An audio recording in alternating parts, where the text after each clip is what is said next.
What's going on, guys? This is another episode of the MMA Complex, and my name is Josh. And I'm James. And we're back. It is, let's see, it's August Thursday 16th. evening. Yeah, August 16th, Thursday evening, here in sunny Los Angeles. It's good week, man. Busy week, busy day for the both of us. But what's going on, man? How's everything? Not that much. Well, before we start, let the fans know that from now on, you guys can be expecting an episode every Friday morning. So we decided on a set schedule. It'll be better for us and better for you guys because I know we tend to release episodes on random days. But now you know that every Friday you guys can expect a new episode. Yeah, every Friday we're gonna try that. Try it out. I think it should work. Yeah. Record Thursday evenings, release it Friday mornings, and then we should be fine. Yeah, I think obviously there's gonna be some days that we can't do it, but we're gonna shoot for once a week at least. Friday. Yeah, we'll if we can't make it, we'll let you guys know. But for the most part, our it should be a set schedule from here on out. Yeah. Busy week in terms of, let's see, fight news, I guess. But in terms of like fights, there's not a whole lot going on this weekend, huh? Nah, it's pretty quiet. Pretty quiet week. I don't know. I really want to dedicate this episode to Anvil Neidhart, who passed on this week. Yes. Someone posted a picture of the whole Heart Foundation. Yeah. Brian Pillman, Bulldog, Anvil, Owen Hart, and Brett. And Brett's the last man standing. It's sad because Jim Anvil, I think he was 63 when he passed, and that's still fairly young. He was fairly young, yeah. But considering his pain pill abuse all those years and his alcohol abuse, I'm surprised he lasted this long. He was we were both expecting him to go, but what was the cause of death? I'm not sure, but I'm assuming it probably be a heart attack. No, that would probably be my first choice right there. Yeah, first option. He was in and out of rehab. Yeah, because if it was like ruled a suicide, I think they would probably determine that right away. But I haven't seen anything of a cause of death, so yeah, it's sad because just last week or a couple weeks ago, Brian Christopher died. Yes, Grandmaster Sexay. Yeah, suicide. Yeah, along with that Russian guy, Volodymyr. Oh no, Jesus Christ. He played a Russian on WWE television. Yeah. Volcom or Volt? I don't know, something like that. Yeah, he passed on that same week. But yeah, I know what you're talking about. But yeah, I mean, wrestling deaths unfortunately are common. Very common. Very sad. Especially with them dying young. But I grew up on being a fan of the Heart Foundation, the tag team, and then obviously Brett was a standout, so he went solo. But those in the LA area, Brett is actually, I mean, as far as I know, still scheduled to do a signing on the 8th. Yeah. Over Frankinson's. It's a big warehouse where it's collectibles, sports memorabilia, all that stuff. It's gigantic. It's like an indoor swap meet. He's supposed to be doing a signing there. A lot of the wrestlers go through that area. So we're looking forward to it. Obviously, with the death with Anvil, we're not sure. I'm not sure if he's in a stick to I'm sure he is. I mean, I think he posted a picture of both of them wearing the tag team belts. Yeah. They won from, I think they beat Demolition for those titles. Yeah. Yeah, I mean, I'm sure he's still going to be. I hope so. I mean, obviously, it's a couple of weeks away. They're probably going to do the funeral sometime this week, maybe this weekend, next weekend. So that gives him some time to finish at that and handle that business. And obviously, we're being a little selfish. We want to hurry up and want to make sure we meet him. But I mean, obviously a family member of his or friend of his died, so it's tough. But he's the last one, dude. That's so crazy. I saw that picture. It's so sad. There's like, how many of them are there up? There's like a bunch of them. Like 5. Yeah, and then it's all black and white, and then it's only him left in color. Oh, so that was such a sad photo right there. Yeah, but when I meet Brett, I'm gonna freak out, man. Yeah, it's been a lifelong dream to meet Brett, and when I see him, I don't know how I'm gonna react. I think I'm just gonna ask him if he wants to be on the show, and that's it. Yeah, and then walk away. Because I think it's $40 for a photo op and $40 for an autograph. I'm gonna probably do the photo op. You can do the photo op. Yeah. Yeah. Just I was because. thinking like, man, I should get him sign something, or should I both? Well, if you want, you can. We can both be in the picture. For one, it allows two people to be in the photo. Oh, really? Yeah, so you can just do your autograph still, and then if you don't mind me being in the picture, like you can always call me out. No, no, no, of course not. No, no, I'm So we I'm can do I'm that. down Like for I'll that pay for a photo op, and you can pay for the autograph. because it'd be kind of it'd be expensive. I don't know, not expensive, but I mean, I don't mind being in the same photo, and if we could just pay $40 for this be in one Yeah, photo, yeah, I'll do that. Like I'll do the yeah, photo op, and you can do your own autograph. yeah. Um, I mean, I don't have anything for him to sign. I guess I could dig something up. If not, go buy something. Yeah, But yeah, I'm looking forward to that. That's on my calendar. It's been a dream of mine to meet him too. I mean, like I've always wanted to meet Brett. yeah. Um, Did you know yeah, that John and Wade did a documentary on Brett? I didn't know that. No. Yeah, They've interviewed him before, no? yeah. But that was but they made a full length documentary back years ago. What was it kind Uh, of focusing on? just Brett's career. Uh, It kind of those guys are so lucky, man. yeah, They've gotten to meet a lot of the legends and yeah. John a Pollock, lot of people Mark like that. Punk. Especially with Brett. That one makes me jealous every time they talk Yeah. about meeting Brett. It's funny because it's Yeah. I think Ariel on Ariel's show he kind of mentioned that too. He Yeah. kind of mentioned Jim Neidhart and what he meant for him because Brett was Ariel's favorite wrestler, so was Wei Ting's favorite wrestler and also John Pollock's favorite wrestler. Yeah. I mean, Well, all three are Canadian, so you can see why. yeah, of course. And he was the biggest star to come out of there. For us over here growing up, he was always one of my favorites, if not my favorite wrestler growing up. The only other person I could think of that I was kind of a fan of was probably Undertaker.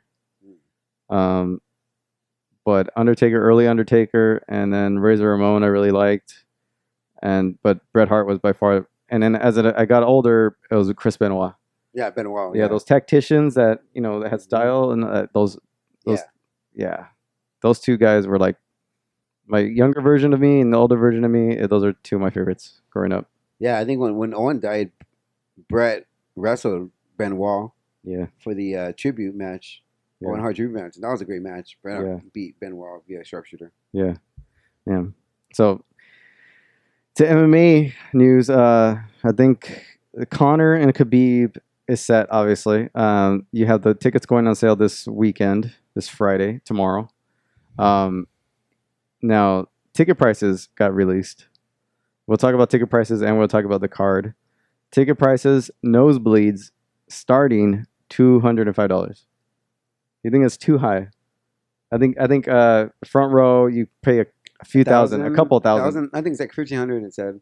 Is it Oh, 1,500? 1,200. It might be 1,200. Let me pull up the exact numbers. Am I surprised? No, I'm not surprised because the UFC is paying Conor a lot of money, so they need to make ends meet. Yeah, They need to profit, and I think that it's smart for the UFC because they know that when Conor fights, it's a big deal. He's the biggest star in the sport, and so they know they can jack the prices up, and people, especially from Ireland, who are going to travel to Vegas for this fight, yes. are going to buy those tickets.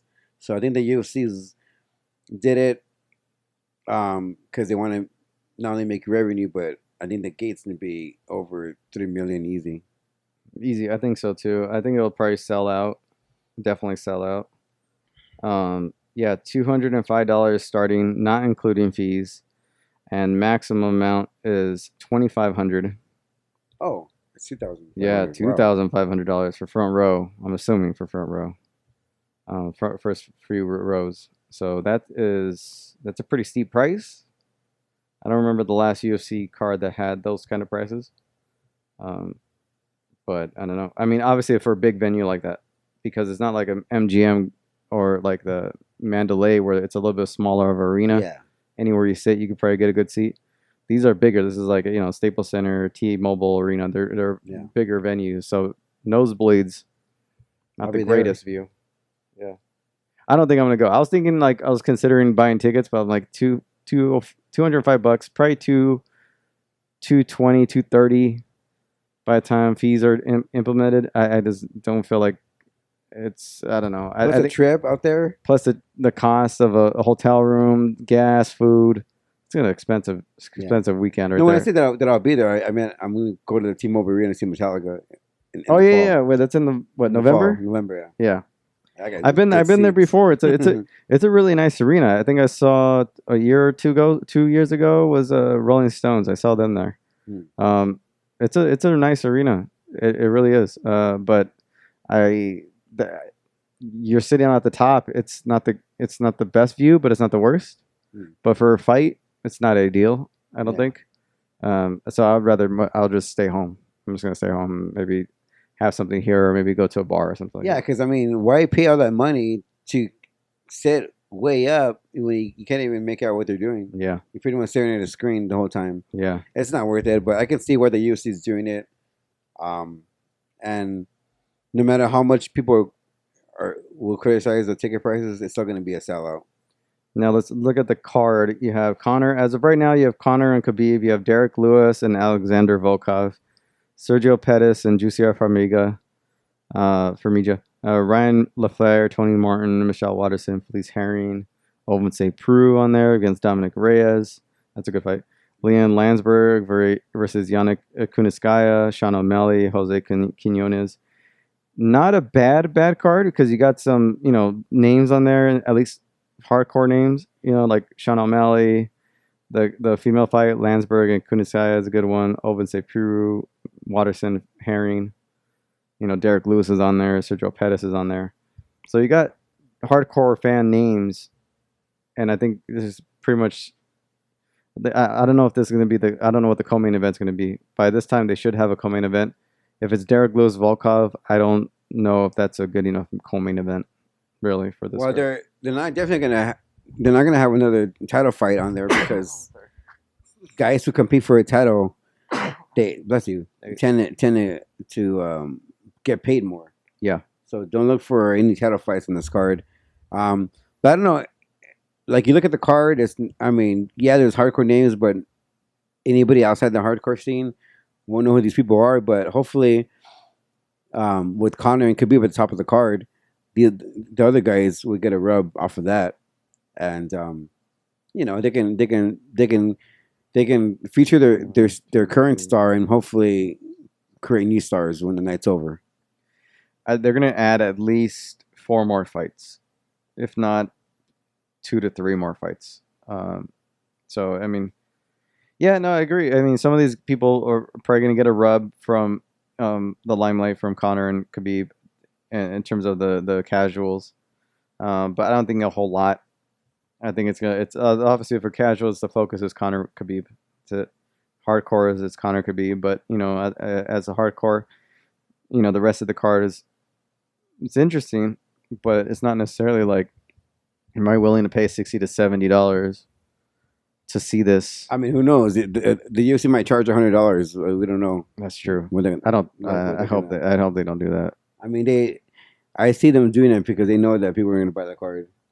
Well, if that's the case, they better assume that the illegal streams are going to go way up. Well, for me, it's going to be Periscope all day. Yeah, Periscope all day. Right there. If I go to a bar, then great. I mean, obviously, if I could get enough people to come over to the house, maybe put some money into a pay-per-view. Might not be that bad.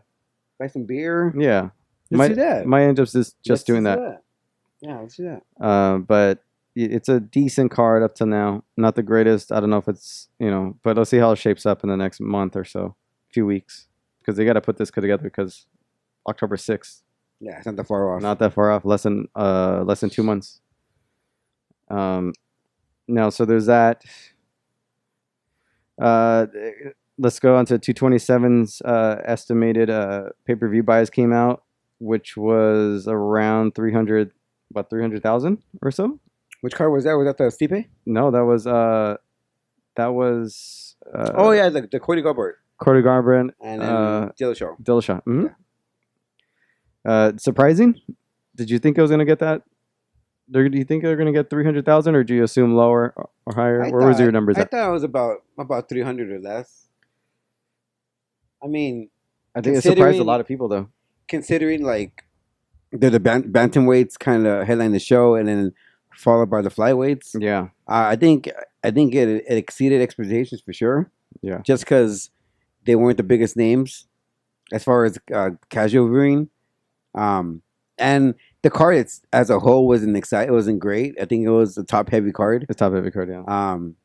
So for being a top heavy card and it's selling over 300 pay-per-view buys, I think it's a success.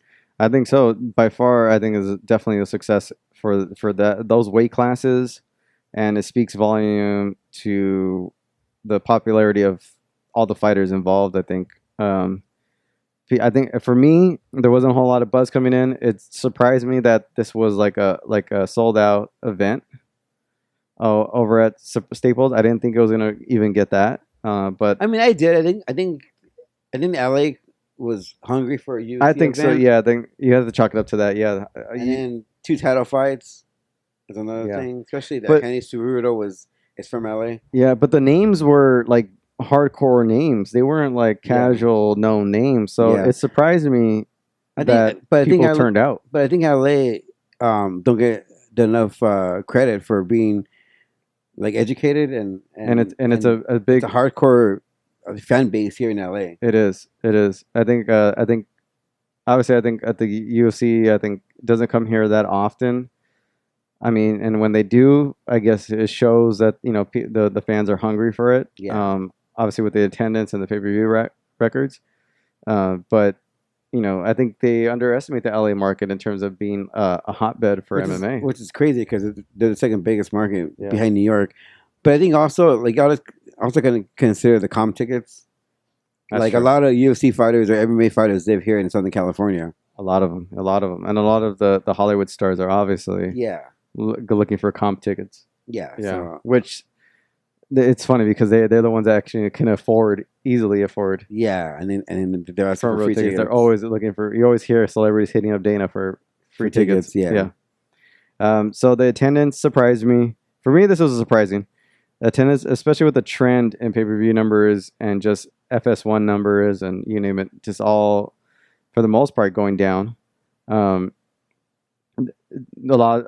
lot of it's maybe due to the lack of the stars being active and the fact that it's oversaturation, I think is the biggest thing. Yeah. But the attendance surprised me. I didn't expect it to sell out. And the numbers surprised me. I was assuming 150? No more than 200. Less than 200. And because just who was on the card, non-hardcore names, and it wasn't getting a whole lot of buzz. It was kind of no one was talking about it. But it did really well. 300,000 despite, I'm sure, a ton of people just streaming it, Yeah. And it's sad because I think the UFC should look at certain markets and then at least attempt to make it a stack card. I think LA should be a city where you come to LA and you stack it up just because of the market. Yeah. But the level, I'm happy for the fighters because not only did a lot of people attend it and watch them, but a lot of people saw it and watched them, and those are some of the best divisions and champions that UFC has to offer in terms of skill. Yeah, that flyweight title was the best fight, and the greatest fight in flyweight history for sure. Yeah, and the fact that people got to see them is great. You always feel bad when fighters finish out their careers and they don't really get that limelight. Like even like a guy like Anderson didn't really get that general public popularity until later in his career. Yeah, where they missed a lot of the good years. Same with the Pride guys. So yeah, that was a big thing, and it speaks volume to not only their ability to pull the numbers, that it goes into negotiations because those guys are going to go into negotiations and be like, hey, we headlined this card and it did good. Yeah. So well, both Henry and TJ were on TMZ and they kind of squared off. Yeah. That was kind of cool. We'll get to that. And so you look at the fact that TJ and Henry are now doing media runs. So that honestly, where do you put that? Where do you put that on? Obviously, you put that on. There are a couple of factors for that happening. Is obviously the UFC is looking to put title against title. Then that obviously, if you look at the trend, that's their main thing that they got going on right now. Title versus title, titles. It's in the ownerships. Yeah, titles mean everything now. It's funny because in reality, it doesn't mean shit. It doesn't mean shit. And if in reality, Those titles don't mean nothing. DJ deserves that rematch. He should get that rematch, but a rematch doesn't really sell in their eyes as a champion from another division fighting another champion. That sells. They're gonna probably push for that. It's gonna happen. So. Yeah, I mean, UFC titles don't mean nothing. They don't mean anything anymore. The props. And I think we'll have a couple of points on this. One, I put some blame on DJ. He wasn't vocal. I mean, he should have been on the mic saying, "Hey, I want Henry. I want that title. That's my title. You won via split decision. Say something." He's still not. He's all being nice, a nice guy after the fight. Backstage, he was even more nice, and he was on Arrow's show being even more nice. So I put some of the blame on DJ. I mean, he needs to be a vocal. Big part of it. Two, I think the UFC. I mean, I think that they'll never admit this, but I think they're happy that the belt's finally off of DJ. Yeah, and I think that's why they're going that direction, because they consider him a fighter who doesn't bring any money or pay-per-view points or pay-per-view buys. So I think they're kind of happy that he's not champion anymore. So it's kind of that point, and the fact that DJ wasn't vocal enough, and he still isn't. Yeah.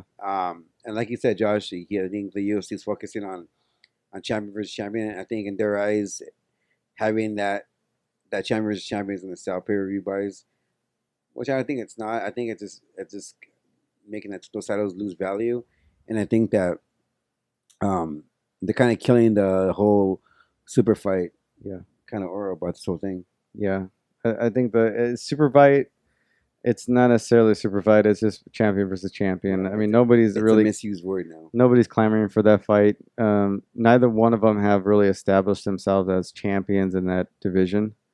TJ beat Cody a couple of times, and then that's basically it. Henry just got the title. Split decision. Yeah, and lost to a few of the top contenders already recently, even including DJ. So I don't think in terms of merit, I don't think it's a reason. I don't think it's deserving of happening. Either one of them getting that fight. I don't think it's TJ really wants it. But he's just making it. He's fuck it. You know, the UFC is pushing it. Might as well make it worth my while and try to create some type of beef with Henry. You know, I feel bad. I think DJ is a big part of the reason why this is happening. He's never been the best promoter of himself, yes, but the UFC's never really backed him up too much in terms of promoting him. I mean, giving him main card slots. Yeah, that's pretty much all they've really done. And I think a big part of the blame is on him. He's like, oh, I lost my title. Oh well, you know, like, come on, shucks. man. Yeah, oh shucks. Better I'll get him next time. You know, and now he's sitting out on the couch, non-champion, and doesn't have a fight coming up. Doesn't have a fight even possibly booked. And he's okay with in the future, and he's completely fine with it. Henry's going to reap the benefits of that super fight that it should have been his. And a part of it, it's almost like, you remember when George lost, not he lost the title, but when he walked away, like he kind of left because of the pressure and just the overall burden of being a champion. So I mean, Anderson said too after he lost the title to Weidman that he's kind of glad to not be champion. Yeah, and so I think a little bit of that I think is happening to DJ. I think he was just like, he didn't seem upset, he didn't seem bothered, he didn't seem frustrated. Yeah, I mean, you're right. Cause I think every time he fought, he like fans or media started saying that, you know, started criticizing him about his fighting style and how boring he is. Yeah, and obviously they couldn't really say that about his last few fights because they're great, but this fight, you know, if people say he didn't look like the same DJ, obviously I think he got hurt in a couple of early rounds, but he didn't perform like he normally does. He didn't seem like he had that fire, and obviously you got to give it to Henry for performing really well too. But I think a lot of it, you got to put some of it towards DJ maybe being like kind of burnt out about being champion. Yeah. You know, and he's gone through the who's who in his division already. Henry was his second fight. He finished him last time in like under 30 seconds. it He's was this. probably like really not motivated to Yeah, go I into don't this think he fight. was really motivated for the fight. And when he lost it, he was like, "Oh well, fuck it." You know, I've had 11 title defenses. I'm like, my popularity kind of gone a little bit higher up, but like other than that, I made my money. You know, I'll come back at some point. You know, Yeah. but I'm not in no rush, and I think that's where he's at right now. You know, it's annoying because like you look a few years back, and Dana White has always said this. He's always said that a champion who just won the title isn't qualified to fight for a super fight because he doesn't like to book a champion unless that champion defending. I mean, has cleared his division, and then you Yeah, see Henry winning one fight, barely slipping through the champion, and he gets crowned the big jewel against CJ, which is yeah, it's kind of hypocritical, but that's Dana White. yeah. A couple of minor things to really touch on here. Darren Till, I don't know if you heard of Darren Till's comments about his motivations for fighting and his lack of caring about, you know, how his family is doing. I think he has a pregnant girlfriend right now. I think he's got a daughter that lives with an ex in Brazil. I think you know, I don't know if you've seen it, but he did an interview and talked about how, you know, right now he just cares about being champion. He cares about being fighting, and nothing else. Not his, you know, the amount of time he spends with his family or his kids or his future kid coming up or whatever.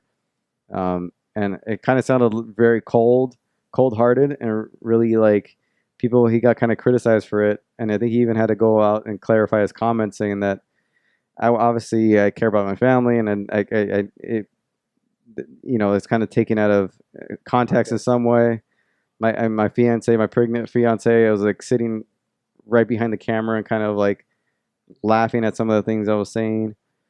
So I think people are really harping on my words too much, and I don't know if you agree with that, or do you think, you know, it kind of shows a negative side of his character. I think Darren Till and other fighters, I think when they do interviews, I think they, you know, it's half truth, half not. I think a lot of it's just not true. I think a lot of Yeah, fighters just say shit because they know that they want to be the heel or whatever or whatnot. Now with Darren Till's comments, he could have been half honest and he could have been just playing the part. Who yeah, knows? yeah, But a lot of times you can't really take what a fighter says in the interview to a true grain of salt because a lot of times they're playing a character. yeah. I think so. I think you have to like take it with a grain of salt. A lot of times they're just saying what we want to hear, and I think a lot of I think there is some type of coldness to it, but in order to succeed, I think you kind of have to be Yeah. in a lot of ways, and he's just expressing what a lot of other fighters are saying and doing. Yeah, I mean, it reminds me of a great quote from Bret Hart. I think he said this in his Hall of Fame speech. He said, um, "The greatest advice I can give to a wrestler is to forget about everything around you, and once you accept loneliness in your life, that's when you become great." Yeah, I think so. I think that goes for a lot of people in a lot of areas of entertainment and business. You could name it. Like you have to kind of be selfish in a way and walk that fine line of, you know, not being too selfish, but also taking care of those around you and actually and being a real person. So it's not easy, and especially in fighting where you have to Train. exude this Yeah. have this a lot of times have this persona of a tough guy or, you know, male machismo type of thing. So you got to kind of keep that up around people in your business, and then in your personal life a lot of people aren't really like that. Yeah. Well, like, you know, see that Bret Hart Yeah. Hall of Fame speech is the best. I mean, I never seen anybody go up there and accept an award at the Hall of Fame and just talk shit about the WWE right in front of Vince and his family. Yeah, It's crazy. yeah. But yeah. Hold on, let me see. You see that Kane went to the training center, WWE training center. Yeah. Oh my god, you think I'm really pursuing MMA or wrestling because They invited him for the WWE invited him. It was it was on their website. I'm like, you're supposed to be like super how were you expecting to go have a career in WWE when you can't fight for 5 minutes? You know? Yeah, he's always at shows with DC. Yeah, I don't know. Um, Last thing before we get to some fight picks, because there is a Bellator event this weekend, or even just mention some of those fights. There's one more small topic here I wanted to get towards, and it's not really a small topic, but I mean, did a lot of us see this coming? Maybe, maybe not. UFC fighter Andrea Lee's husband, Donnie Aaron, is being charged and wanted for domestic violence against Andrea Lee. And this comes after accusations of him, you know, right? being a white supremacist and still having kind of neo-Nazi tattoos that came out on a vacation photo. Now there were some domestic violence charges, and he's being wanted for them. I don't know if he's turned himself in, but he has a warrant for his arrests. What do you make of this? I mean, her career so far has been short-lived, and you know, well, I wouldn't say short-lived, but you know, it's been, you know, pretty recent where she's really started her UFC career. Obviously, she's known for her Invicta fights and other fights, LFA and all that. What do you make of this drama? She seems to have gotten into the UFC, and having that extra boost of popularity has seemed to bring out a lot of negative things about Andrea Lee. Yeah, the thing, you know, when she did fight in Invicta, you know, she was on a smaller platform. Obviously, not that many people watch Invicta. So, but now with the UFC platform, you know, everyone knows everything about you. But I think in a sad way, I think her husband was kind of holding her back in a lot of ways. Yeah. From taking coach. Taking that next step. I'm not surprised, just because the character that they say, you know, or people assume how he is, and I mean, having those tattoos and just being like, I don't know, I don't want to say like white trash, but you know, just being out there, where they live, and he just seemed like a dick. Yeah, I mean, so I'm not surprised. It's sad, but and I think in a lot of ways he's holding her back from becoming that star, because she can easily be a star. Yeah, and I don't want to put the blame on her, like, because it's obviously not her fault. She, you know, this is her coach / husband, and obviously this guy is a big problem for her. Her personally, she's a very nice person. We've met her before. We've had her on the show before. We're actually on her Instagram. Yeah, she's a great she's a great fighter. You know, very nice in person, very very attractive, very pretty, very personable. She's got, obviously, you know, her as a person, she seems to be fine. You know, you can question her character, and if you want to nitpick on certain things, you know, whatever it may be, you know, you can probably find something. But for the most part, she seems like a great person. Now her husband, on the other hand, seems to have, you know, only brought in negative attention. One, with his neo-Nazi tattoos that there was discovered, and two, the fact that, you know, this is now a big problem for her and big problem for UFC PR, at least, where they have somebody who's, you know, obviously affecting one of their fighters in a very negative way and is wanted for arrest. And this is just a more negative stuff all surrounding her husband, and it can't be good for her career, because anytime she fights, this is what's going to happen. So yeah, what happens from here on out, I don't know. I don't know if she has a fight scheduled. I don't think she has a fight scheduled, and I can't even imagine her really being able to train with something like this going on.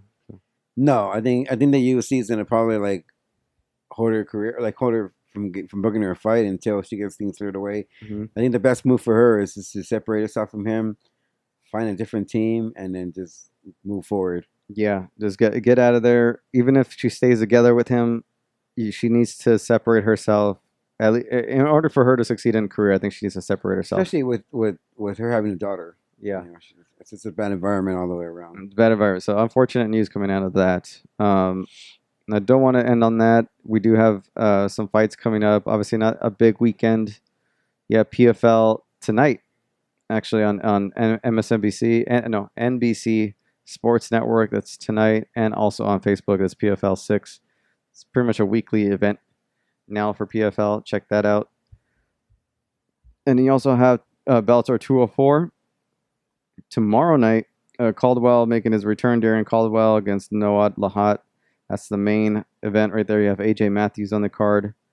You have who else you have on the card? Not a whole lot of big names. I'll give you that right now. So Bellator 204 Paramount Network tomorrow night. Make sure you catch that, and then PFL tonight, and then won't have anything until next weekend. You have Gaethje versus Vic next weekend, so we're looking forward to that too. But until then, that'll be all for today. Thank you guys for listening, watching. themmacomplex.com. Go to themmacomplex.com. And we are there. Just pick up our new shirts. They're now in black, 1999, I believe. So pick that up. Also, if you're on iTunes, give us a 5-star rating. It helps the show get noticed. But yeah, it's a quiet weekend, and I'm kind of happy that it is.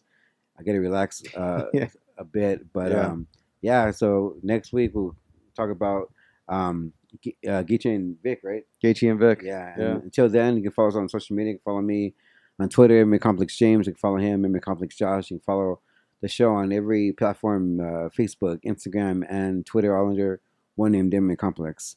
Enjoy your quiet weekend, and we'll see you guys next week.